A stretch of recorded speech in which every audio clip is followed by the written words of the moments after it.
आज हम जो अपने उर्वरक वाला जो चैप्टर था उसमें वर्गीकरण पढ़ रहे थे। तो वर्गीकरण जो है वो अपन ने नाइट्रोजन जनित उर्वरकों के बारे में पढ़ लिया था। और नाइट्रोजन जनित उर्वरक है वो 4 प्रकार के थे, जिसमें सबसे पहला अपन ने पढ़ा था नाइट्रेट उर्वरक। नाइट्रेट उर्वरक, इस उर्वरक के बारे में अपन ने पिछले वीडियो में बहुत अच्छी तरह पढ़ा था। अगला जो अपना है अमोनिकल उर्वरक। कौन सा आएगा? नंबर 2 पे आएगा अमोनिकल उर्वरक।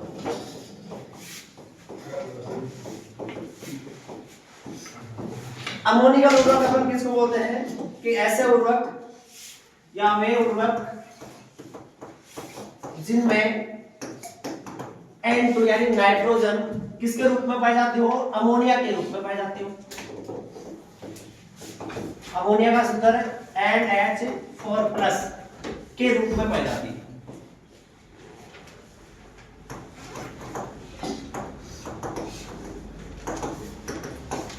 के रूप में पाई जाती है। इस उर्वरक के बारे में, यह उर्वरक जो होता है यह मृदा पर अम्लीय प्रभाव छोड़ता है। मृदा पर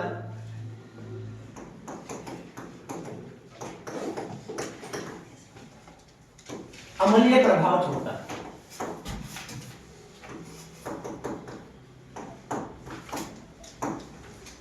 साथ ही ये जो होता है, इस उर्वरक का उपयोग करने से मृदा में लीचिंग की क्रिया कम होती है। ये पोषक तत्व की जो हानि होती है वो लीचिंग के द्वारा क्या होती है? कम। इसके उपयोग से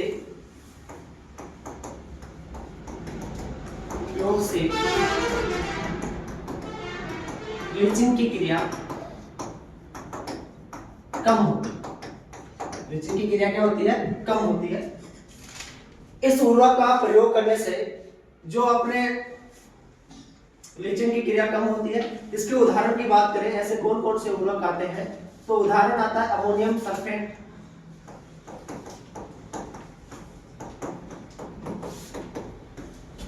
ammonium nitrate, ammonium sulphate, sorry ammonium potassium या फॉस्फेट, और एक आता है अमोनियम क्लोराइड।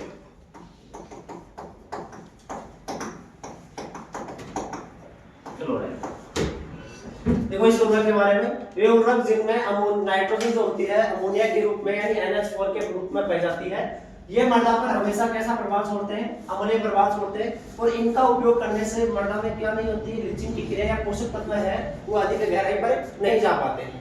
ठीक है, इसके उदाहरण की बात करें तो अमोनियम सल्फेट है, अमोनियम फॉस्फेट और अमोनियम क्लोराइड।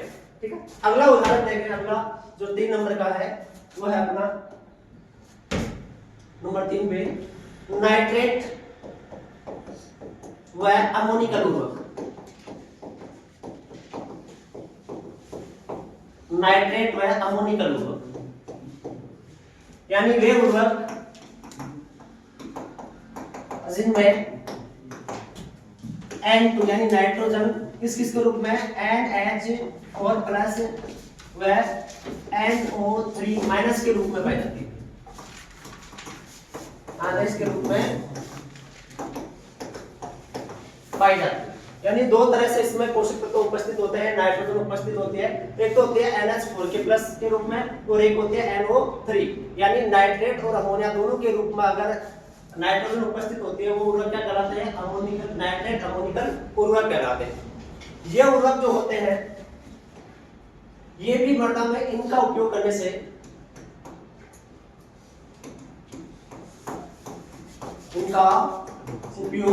से लीचिंग की क्रिया कम होती है। क्रिया क्या होती है? कम होती है। दूसरी ओर बात, इसमें क्या होता है, जो नाइट्रेट होती है वो तो अंकुरण के समय प्राप्त हो जाती है, और जो अमोनिया होती है जो वृद्धि के समय धीरे धीरे पौधों को क्या होती है? लंबे समय तक प्राप्त होती है। यानी नाइट्रेट अंकुरण के समय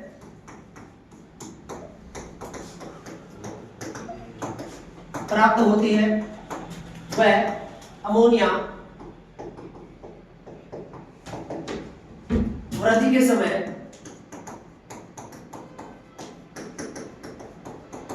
फसलों को लंबे समय तक प्राप्त होती है।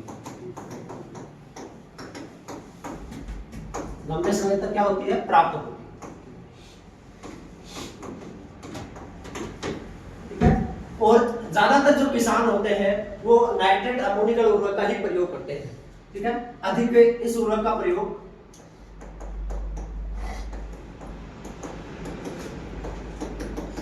किसान सर्वाधिक मात्रा में करते हैं।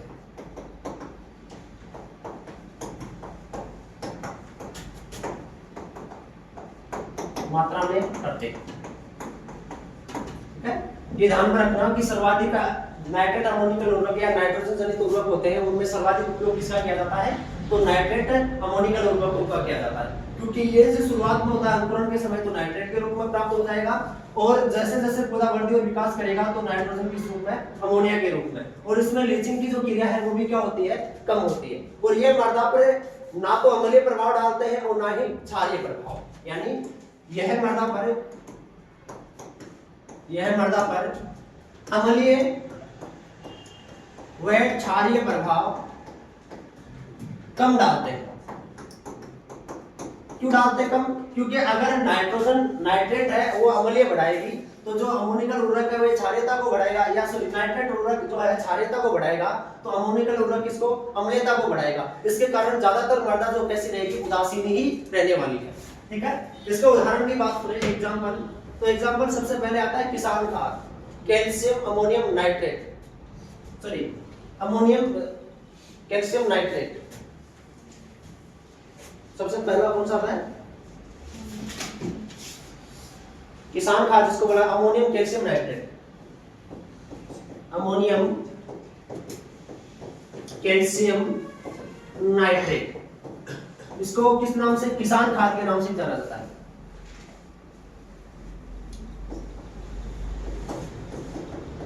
किसान खाद सर्वाधिक मात्रा में अगर नाइट्रेट अमोनिकल उर्वरक का प्रयोग किया जाता है तो वो किसका किया जाता है, किसान खाद का प्रयोग किया जाता है। क्योंकि इसमें जो नाइट्रोजन होती है N2 होती है वो कितनी प्रतिशत, 26% पाई जाती है।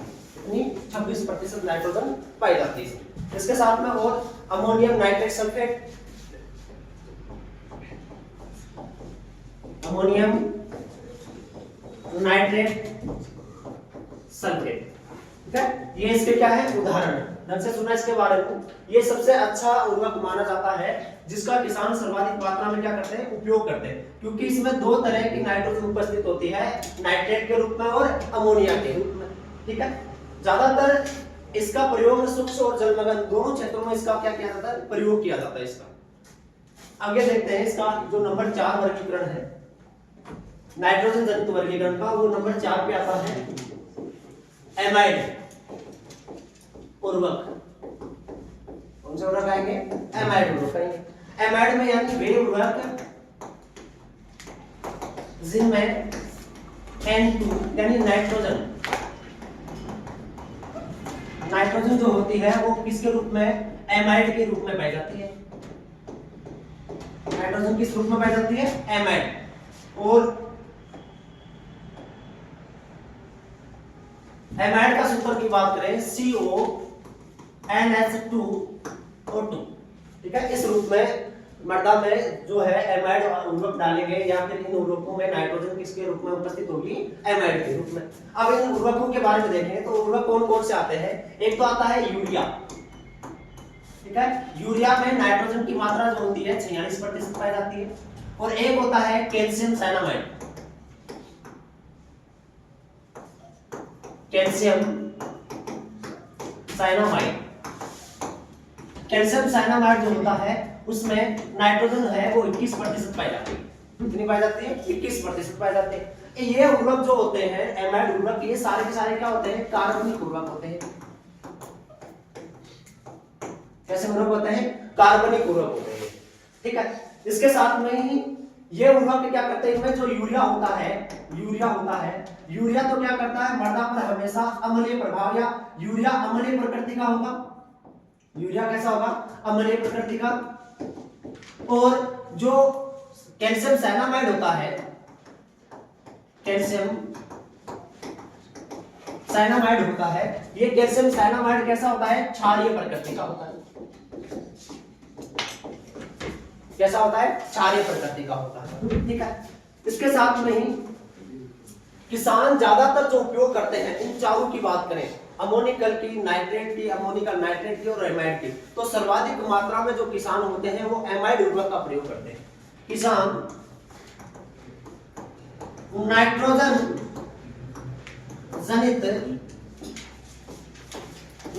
जनित उर्वरकों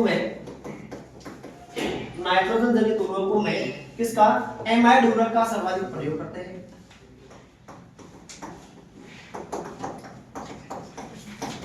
सर्वाधिक क्या करते हैं, उपयोग करते हैं।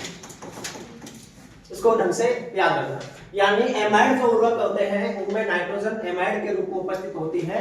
ये जिसमें उदाहरण के तौर पे देखें तो कौन कौन आता है, एक तो आता है यूरिया और दूसरा कौन सा आता है, कैल्शियम साइनामाइड। ठीक है, ये सारे के सारे कैसे होते हैं, कार्बनिक उर्वरक होते हैं। एक और चीज ध्यान रखना, इन दोनों को छोड़कर बाकी जितने भी सारे पोषक उर्वरक होते हैं वो कैसे होते हैं, अकार्बनिक होते हैं। ठीक है, यूरिया अम्लीय प्रकृति का होगा और कैल्शियम साइनामाइड कैसा होगा, क्षारीय प्रकृति का होगा। किसान ज्यादातर जो प्रयोग करते हैं वो एमाइड उर्वरकों का ही करते हैं। अगला वर्गीकरण जो आता है, अगला वर्गीकरण अपन देखेंगे मृदा पर प्रभाव के आधार पर। इसके आधार पर देखेंगे मृदा के प्रभाव के आधार पर, मृदा पर प्रभाव के आधार पर। ठीक है, मृदा पर प्रभाव के आधार पर अगर देखें अपन तो मृदा के प्रभाव के आधार पर उर्वरक जो होते हैं वो दो प्रकार के होते हैं। एक तो होता है अम्लीय, एक तो कैसा होगा, अम्लीय उर्वरक। कैसे होगा, अम्लीय उर्वरक। अम्लीय उर्वरक किसको बोलेंगे कि ऐसे उर्वरक जो अपना अवशिष्ट प्रभाव मृदा पर कैसा छोड़ते हो, अम्लीय प्रभाव छोड़ते हो। ठीक है, वो क्या कहलाएंगे, अम्लीय उर्वरक कहलाएंगे। और दूसरा होता है क्षारीय, यानी इसकी परिभाषा क्या बनी, वे उर्वरक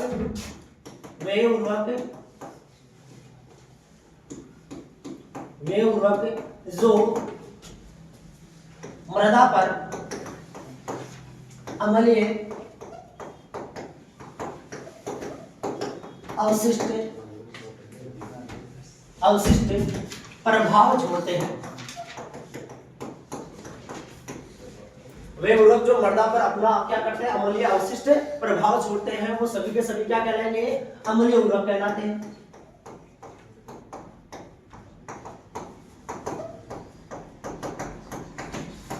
क्या कहलाते हैं, अम्लीय उर्वरक कहलाते हैं। ठीक है,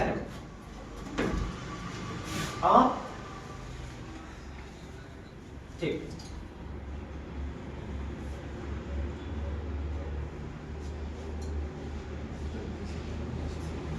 अब अम्लीयता के प्रभाव को कम करने के लिए अपन क्या करते हैं, जिस पदार्थ का उपयोग करते हैं वही पदार्थ अपना क्या कहलाता है, तुल्यांकी अम्लीयता कहलाता है। क्या कहलाता है, तुल्यांकी अम्लीयता कहलाता है। इसका ध्यान रखना। यानी अम्लीय प्रभाव तो समझ गए, यानी जो मृदा पर क्या करेगा, अम्लीय प्रभाव छोड़ेगा, वो अपना क्या कहलाता है, अम्लीय उर्वरक कहलाएगा।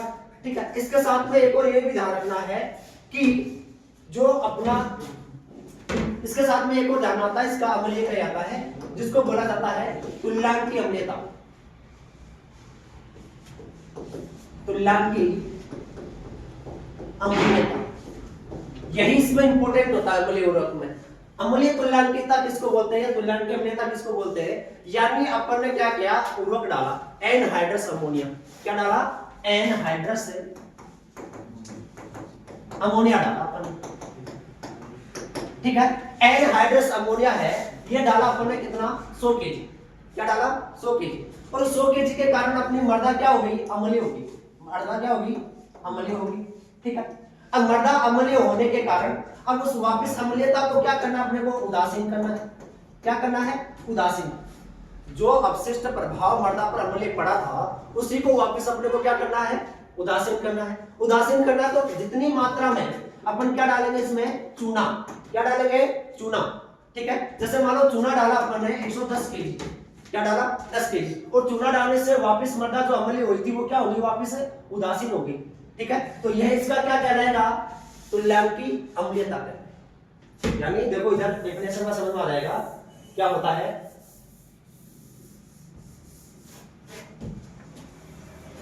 ठीक है, यानी डेफिनेशन में ये होगा कि अम्लीय अवशिष्ट प्रभाव को उदासीन करने के लिए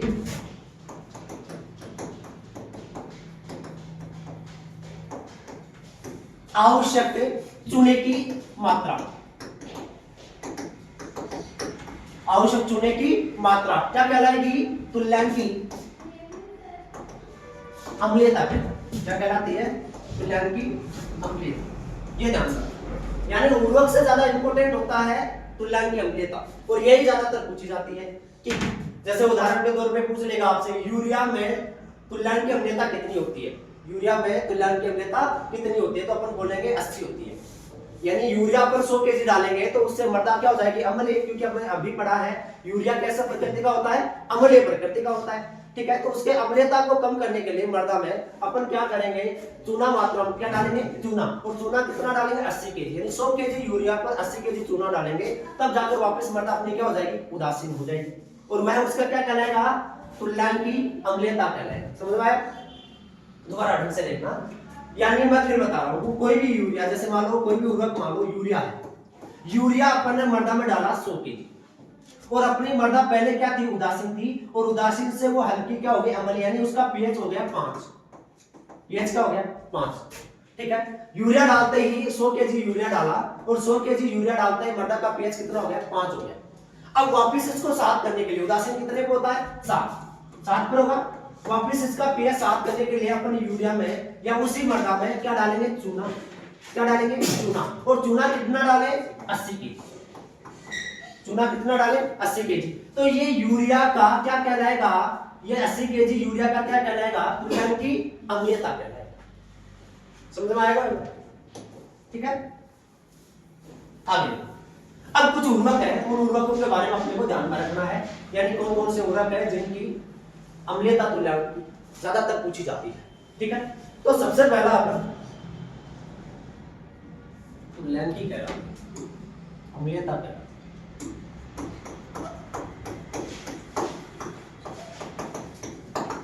ठीक है, तो यहां पर अपन देखेंगे थोड़ा सा कि एक साइड तो अपन लिखेंगे उर्वरक। क्या लिखेंगे? उर्वरक।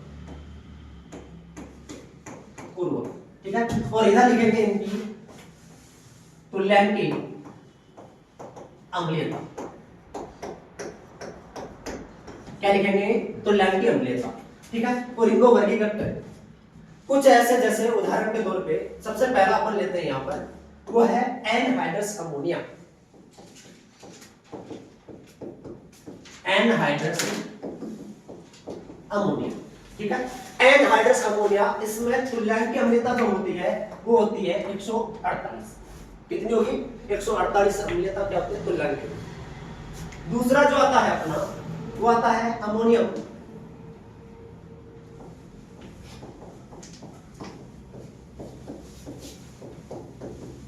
नाइट्रेट। दूसरा कौन सा आता है?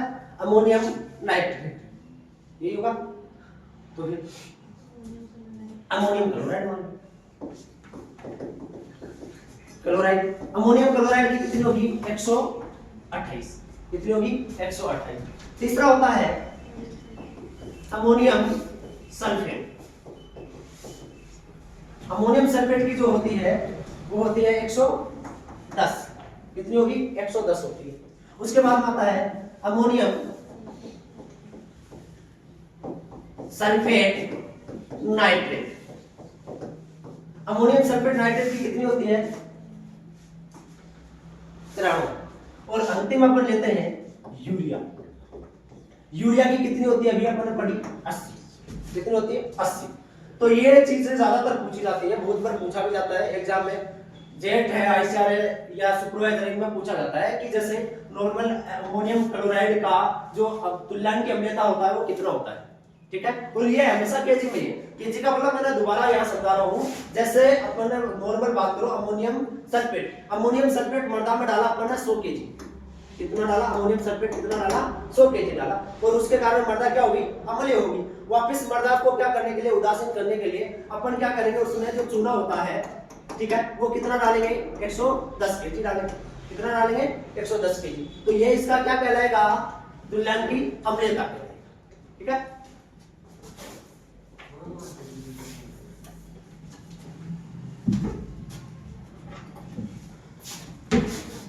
अगला अपन देखें, ये तो हो गई अम्लीय उर्वरक, यानी ये सारे के सारे कैसे उर्वरक है? अम्लीय उर्वरक। ठीक है, दूसरा अगर बताइए दोनों तरह। अगला जो आता है नंबर 2 वो आता है क्षारीय उर्वरक।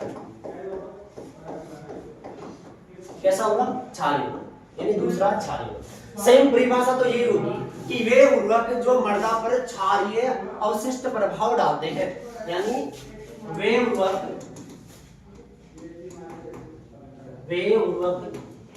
जो मृदा पर क्षारीय अवशिष्ट प्रभाव छोड़ते हैं, प्रभाव क्या करते हैं? छोड़ते हैं, वो क्या कहलाएंगे? क्षारीय उर्वरक कहलाएंगे। क्षारीय उर्वरक कहलाते हैं।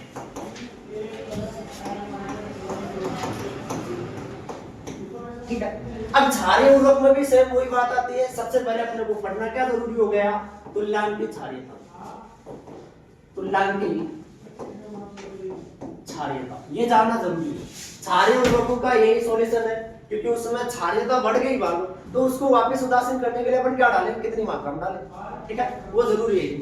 तो देखो पहली बात इसकी परिभाषा कि क्षारीयता तुल्यांकीय किसे कहते हैं, तुल्यांकीय क्षारीयता किसे कहते हैं।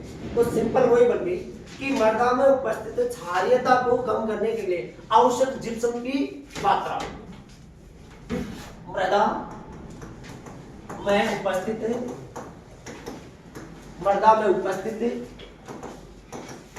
क्षारीयता को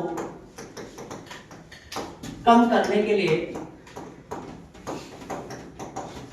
मृदा में उपस्थित क्षारीयता को कम करने के लिए आवश्यक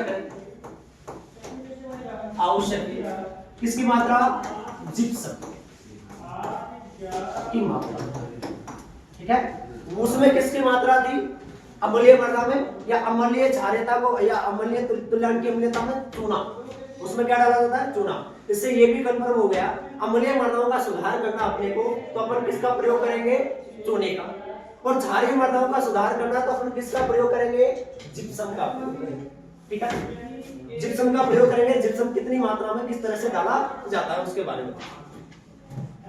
तो देखो सबसे पहला जो अपना आता है यहाँ पर, वो आता है कैल्शियम साइनामाइड, यानी मैं यहाँ पे लिख रहा हूँ उर्वरक और यहाँ पे लिखूंगा तुल्यांकीय क्षारीयता, क्या लिखूंगा? तुल्यांकीय क्षारीयता। सबसे पहले अपन बात करें कैल्शियम साइनामाइड। कौन सा उर्वरक है? Calcium cyanamide. कैल्शियम साइनामाइड कैसा उर्वरक है? कार्बनिक या अकार्बनिक? तो कैसा आएगा भाई? है कार्बनिक उर्वरक। और कार्बनिक कौन सा था इसके साथ में? है यूरिया। तो इसका जो कैल्शियम साइनामाइड का तुल्यांकीय क्षारीयता होता है कितना होता है? 63। ध्यान रखना, सबसे ज्यादा अगर क्षारीय उर्वरक है तो वो सबसे ज्यादा क्षारीय मृदा पर क्षारीयता जो प्रभाव डालता है वो कौन सा डालता है? कैल्शियम साइनामाइड डालता है। दूसरा जो आता है इसके बाद में वो आता है सोडियम नाइट्रेट। कौन सा आएगा?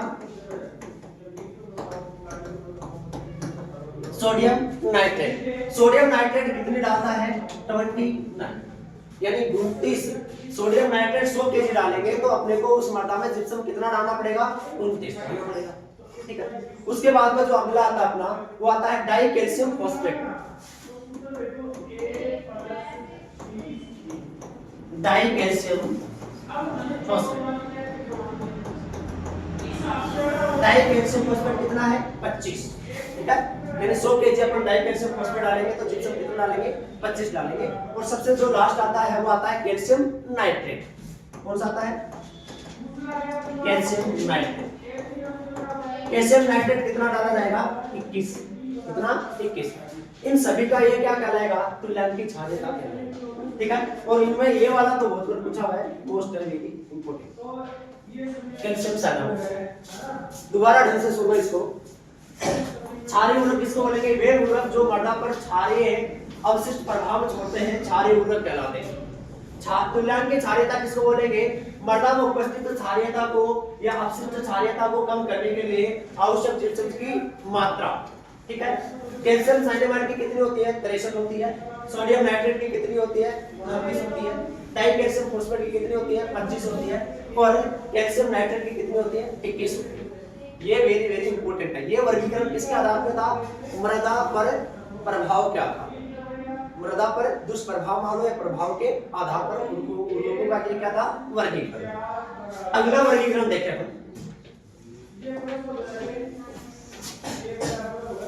अगला वर्गीकरण जब अपन ये पढ़ रहे थे कि पोषक तत्वों के उपस्थिति के आधार पर वर्गीकरण को अपन ने 4 भागों में बांटा था। एक तो नाइट्रोजन जनित उर्वरक जो अपन ने कंप्लीट कर लिया था, ठीक है। दूसरा जो वर्गीकरण होता है वो होता है फास्फोरस जनित उर्वरक।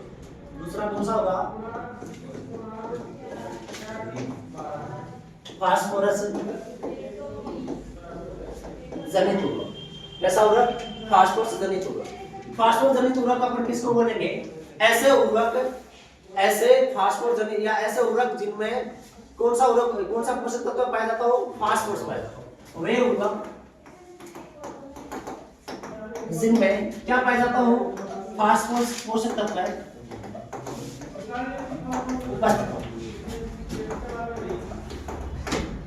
फास्फोरस पोषक तत्व क्या हो? उपस्थित है। यह उपस्थिति के आधार पर 3 प्रकार के होंगे। नंबर 1 जो होता है वो कैसा होगा? जल में विलय फास्फोरस उर्वरक, यानी सबसे पहला कौन सा होगा? जल में विलय फास्फोरस उर्वरक। देखो सिंपल सी बात है, ऐसा फास्फोरस जनित उर्वरक जो जल में क्या हो? घुलनशील। जल में घुलनशील फास्फोरस उर्वरक। अब आपको ये भी पता है जल में घुलनशील होगा तो ये पौधों को अधिक मात्रा में क्या होगा? उपलब्ध। पौधों को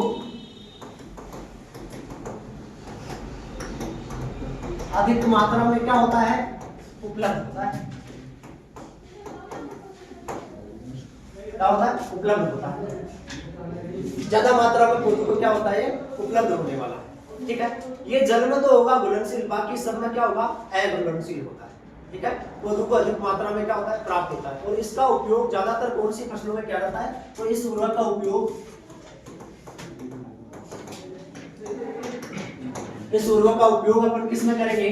ज्वार, जौ, गेहूं, ठीक है। और है कोई? दलहनी। कौन सी फसलें? दलहनी फसलें। इन फसलों में इसका सर्वाधिक क्या किया जाता है? उपयोग किया जाता है, ठीक है। और ये हमेशा उदासीन और किस प्रकृति का होता है? क्षारीय प्रकृति के होते हैं। कैसे होते हैं ये? उदासीन व क्षारीय प्रकृति का।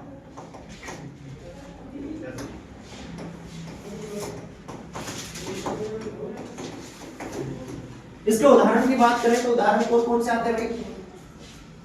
एक तो कौन आएगा? एसएसपी, टीएसपी, टीएसपी, डीएपी, ठीक है। एसएसपी यानी सिंगल सुपर फास्फेट, जिसमें फास्फोरस कितना पाया जाता है? 16%। टीएसपी इसमें डबल सुपर फास्फेट, फास्फेट कितना पाया जाता है? 32। टीएसपी ट्रिपल सुपर फास्फेट, जिसमें फास्फोरस कितना पाया जाता है? 48। डीएपी में 2 होते हैं, एक तो नाइट्रोजन होता है कितना? 18, और एक होता है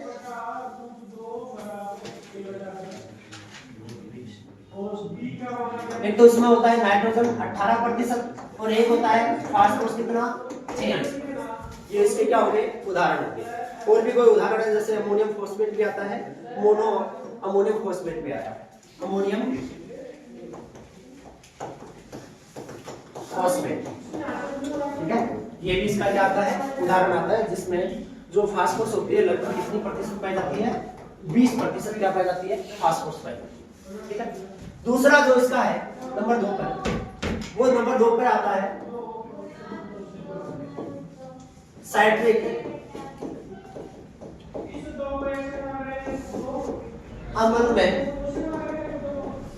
मिले फास्फोरस उर्वरक। ये उर्वरक क्या होंगे? अम्ल में घुलनशील होंगे, ठीक है। तो यानी जल में क्या होंगे? कम घुलनशील। तो बोलेंगे वे उर्वरक जो जल में कम, जल में तो क्या होंगे? कम व किसमें? साइट्रिक अम्ल में। अधिक क्या होते हैं? साइट्रिक अम्ल में अधिक क्या होता है? घुलनशील होते हैं। ठीक है, यानी ये अपन बोलेंगे ये उर्वरक पौधों को कम मात्रा में क्या होंगे? उपलब्ध, क्योंकि जल में कम घुलेंगे, साइट्रिक अम्ल में ज्यादा घुलेंगे, तो जहां पर अम्ल होगा वहां पर तो घुल जाएगा, और जहां पर पानी होगा वहां पर क्या करेंगे? ये कम घुलेंगे। तो यह उर्वरक जल में कम घुलनशील होने के कारण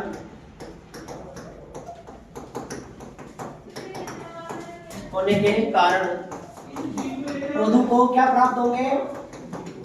कम मात्रा में प्राप्त होते हैं। कम मात्रा में क्या होते हैं? प्राप्त होते हैं। अब बात करते हैं ये ज्यादा कहां प्राप्त होंगे?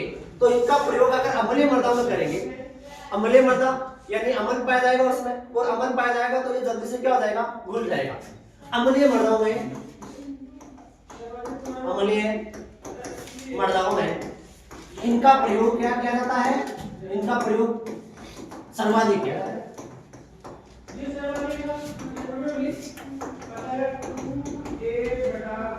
अरे समझ में तो आ रही है कि क्या भूंगा किसी बैठे हो? आ रही है कि कहीं दिक्कत हो तो बता देना। ठीक है, यानी साइट्रिक अम्ल में मिले फास्फोरस उर्वरक, ये उर्वरक जो जल में तो क्या होंगे? कम घुलनशील होंगे, और साइट्रिक अम्ल में क्या होते हैं? अधिक घुलनशील होते हैं। ठीक है, ये उर्वरक जो होते हैं कम घुलनशील होने के कारण पौधों को क्या प्राप्त होंगे? कम। क्या प्राप्त होंगे? कम प्राप्त होने वाले। ठीक है, इनका प्रयोग ज्यादातर कौन सी मृदाओं में करेंगे? अपन अम्लीय मृदाओं में करेंगे, क्योंकि अम्ल होता है साइट्रिक अम्ल, वो अम्लीय मृदा में प्रयोग करने से वो जल्दी क्या हो जाएंगे? घुल जाएंगे, और जल्दी घुलने के कारण पौधों को आसानी से क्या हो जाएंगे? प्राप्त हो जाएंगे। इस उर्वरक का प्रयोग कौन सी फसल में? चुकंदर में सर्वाधिक किया जाता है। किसमें? चुकंदर में क्या किया जाता है? सर्वाधिक, या उसके लिए सबसे ज्यादा ये क्या होता है? लाभदायक होता है। ठीक है, एग्जाम्पल की बात करें कि उसके उदाहरण कौन कौन से हैं, तो एक तो आता है die calcium phosphate. Die calcium phosphate. ठीक है, डाई कैल्शियम जो फॉस्फेट होता है उसमें फास्फोरस की मात्रा यानी पी की मात्रा लगभग 34 से 35% पाई जाती है। एक दूसरा होता है बेसिक स्लैब। बेसिक, इसको बोला जाता है क्षारीय धातुमल।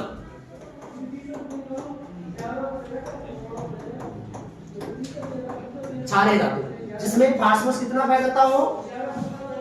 लगभग 14 से लेकर 18%। ठीक है, फास्फोरस कितना पाया जाता है? 14 से लेकर 18% पाया जाता है। ये क्या कहलाएंगे? साइट्रिक अम्ल में मिले फास्फोरस उर्वरक। ठीक है, यहां तक अपन ने पढ़ लिया। अब आगे देखिए, अगला जो अपना है वो आता है जल व अम्ल में। या मैं सीधा जल व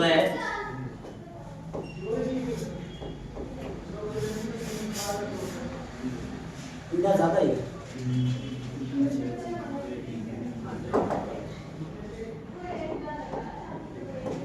साइट्रिक अम्ल में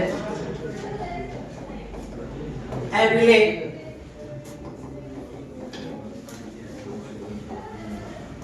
फास्फोरस उर्वरक।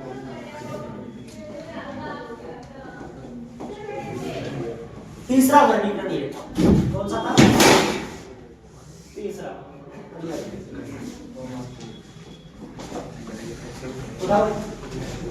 जल में साइट्रिक अम्ल में मिले फास्फोरस उर्वरक। ठीक है, यानी ऐसे फास्फोरस जनित उर्वरक होंगे जो जल में भी क्या होंगे?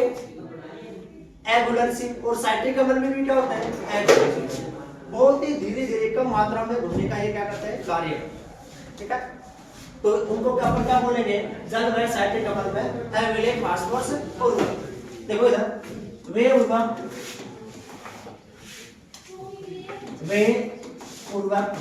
जो जल व साइट्रिक अम्ल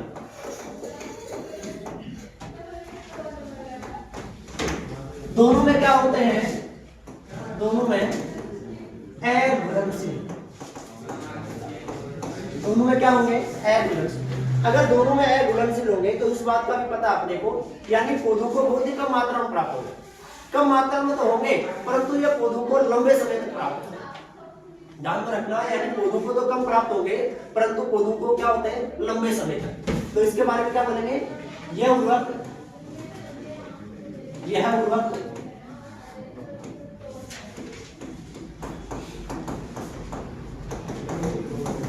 पौधों को लंबे समय तक प्राप्त होते हैं,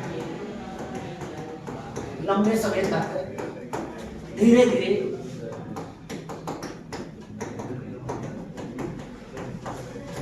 प्राप्त होते हैं। ये ध्यान रखना, धीरे धीरे प्राप्त होते हैं, ठीक है। उसके अलावा और इनके बारे में कोई है इंफॉर्मेशन?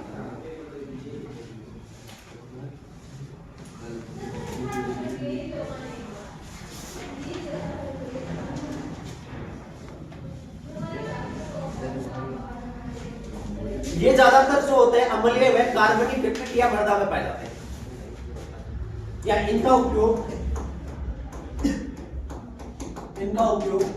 अम्लीय व कार्बनिक पित्त मृदा में करते हैं। यानी अम्लीय मृदा होती है, कार्बनिक पदार्थों की मात्रा जिस मृदा में ज्यादा होती है उन उर्वरकों में इसका अधिक, इन उर्वरकों का वहां पर अधिक क्या करते हैं उपयोग करते हैं। ये उर्वरक जो होता है, जो जल व साइट्रिक अम्ल दोनों में एविले, ये ज्यादातर रोपित फसलों के लिए उपयोग होता है। तो इसका उपयोग रोपण फसलों के लिए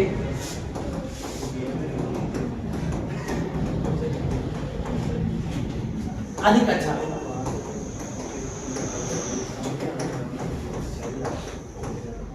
यहां पे शब्द आया रोपित। रोपित का मतलब जानते हो क्या, या रोपण है।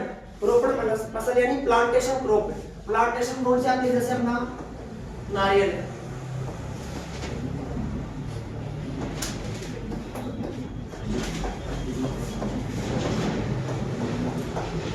सुपारी, ठीक है। इस तरह का जो फसल आती है वो किसके अंतर्गत आती है, रोपण फसल के अंतर्गत आती है, यानी प्लांटेशन क्रॉप के अंतर्गत आते हैं। तो उन फसलों के लिए इस उर्वरक का सर्वाधिक क्या किया जाता है, उपयोग किया जाता है, ठीक है। उसके बाद में इसके उदाहरण पूछे तो कौन कौन से आएंगे इसके उदाहरण, तो आता है रोप फॉस्फेट। सबसे इंपॉर्टेंट कौन सा है, रोप फॉस्फेट, जिसमें फास्फोरस की मात्रा कितनी होती है, 10।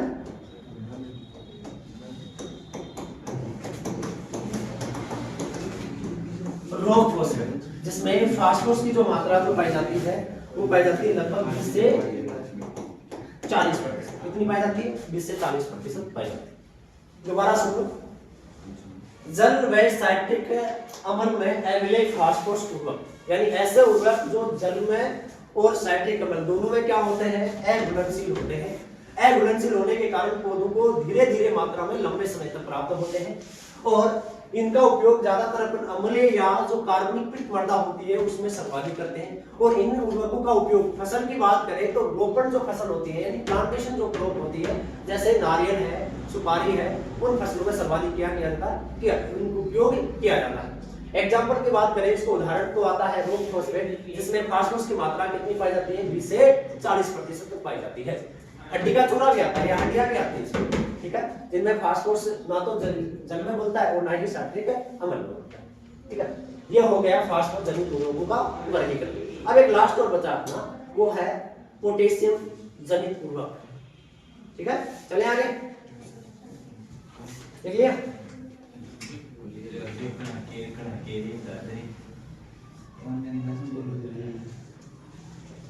सारे सही चल रहे हैं मेरे हिसाब से।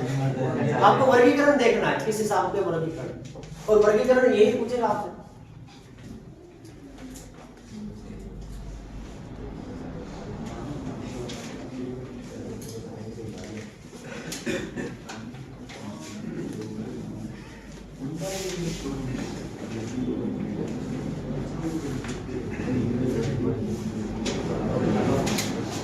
अगला वर्गीकरण देखो, अगला आता है पोटेशियम जनित। कौन से उर्वरक, पोटेशियम जनित उर्वरक, यानी ऐसे उर्वरक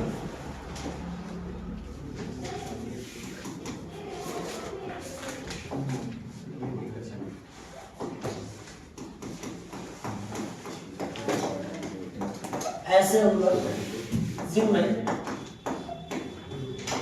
पोटास पोषक तत्व उपस्थित होते हैं। पोषक तत्व क्या हो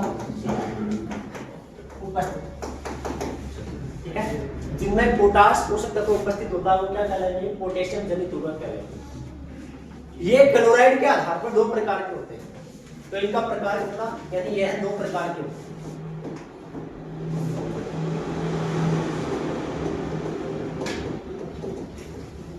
कितने प्रकार के होते हैं, दो प्रकार के होते हैं।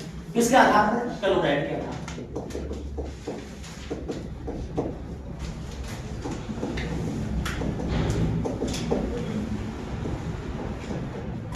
क्लोराइड के आधार, क्लोराइड के आधार पर देखो कैसे है। सबसे पहला आता है नंबर 1 जो वो बोलेंगे क्लोराइड युक्त पोटेशियम उर्वरक। क्लोराइड युक्त पोटेशियम उर्वरक कैसे होगा, क्लोराइड युक्त पोटेशियम उर्वरक। डेफिनेशन क्या होगी इसमें, नाम से पता चल रहा है, यानी ऐसे पोटेशियम उर्वरक जो किसके साथ में हो, क्लोराइड के साथ में हो, या क्लोराइड के साथ में उपस्थित होने वाले पोटेशियम जनित उर्वरक। वे उर्वरक जिनमें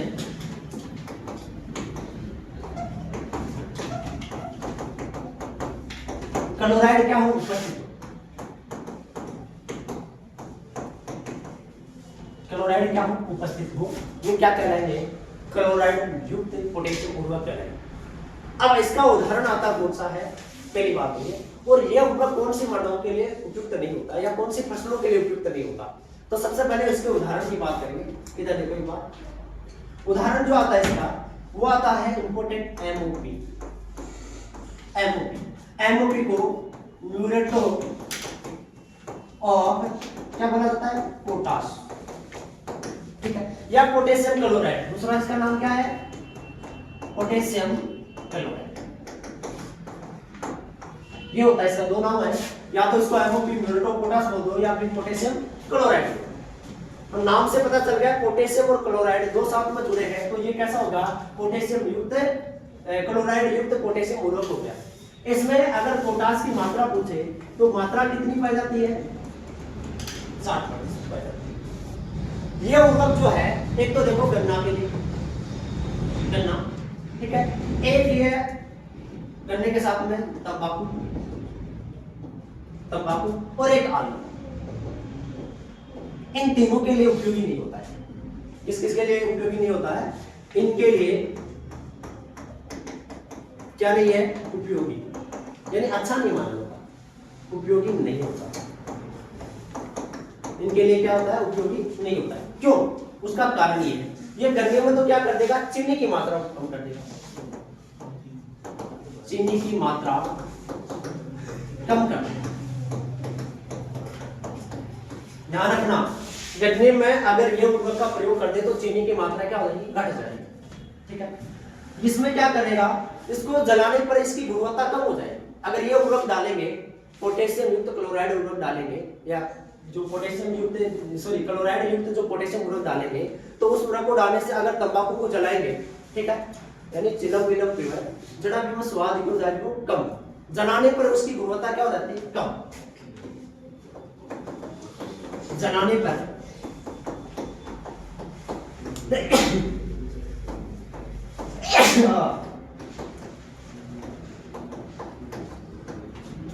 जलाने पर क्या हो जाती है, इसकी गुणवत्ता कम हो जाती है। अगला आता है आलू। आलू में ऐसा क्या होगा, तो ध्यान रखना, अगर क्लोराइड युक्त पोटेशियम उर्वरक का प्रयोग करेंगे, सोलेनेसी कुल में, ये दोनों सोलेनेसी कुल के हैं, ठीक है, अगर प्रयोग करेंगे तो आलू में आपको पता है एक मात्रा पाई जाती है स्टार्च, तो स्टार्च की मात्रा क्या हो जाती है, कम।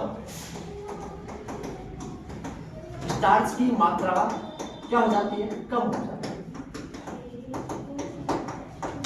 इसलिए इन फसलों में इस उर्वरक का प्रयोग नहीं करते। ये खास कर ध्यान रखना कि कौन कौन सी फसलों में क्लोराइड युक्त पोटेशियम उर्वरक का प्रयोग नहीं किया जाता। ठीक है। उदाहरण इसका एक क्या था, एमओपी। अब एमओपी के बारे में देखें तो एमओपी लाल रंग का होता है। कैसा होता है? लाल सफेद रंग का होता है और भारत में सबसे सस्ता यही माना जाता है, ठीक है। और ज्यादातर किसान पोटेशियम या क्लोराइड युक्त पोटेशियम उर्वरक का जब प्रयोग करते हैं तो ज्यादातर किसका करते हैं? एमओपी का ही प्रयोग करते हैं, ठीक है। एक और देखो फटाफट, लिख लिया होगा, ठीक है। आपसे पूछा एमओपी कैसा होता है, ठीक है। तो एमओपी जो होता है ना, कैसा होता है? लाल सफेद रंग का, ठीक है। सबसे सस्ता पोटेशियम उर्वरक माना जाता है, सबसे सस्ता पोटेशियम उर्वरक कैसा होता है? सबसे सस्ता पोटेशियम उर्वरक होता है, इसका अच्छे से ध्यान रखें। एक और है,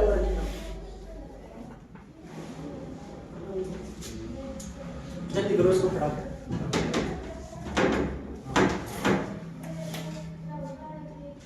बता लिया?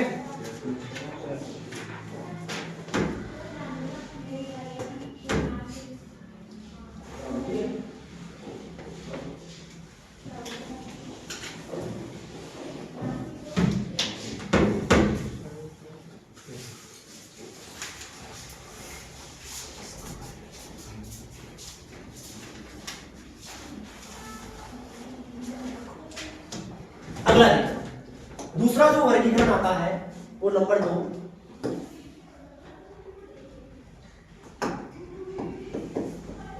क्लोराइड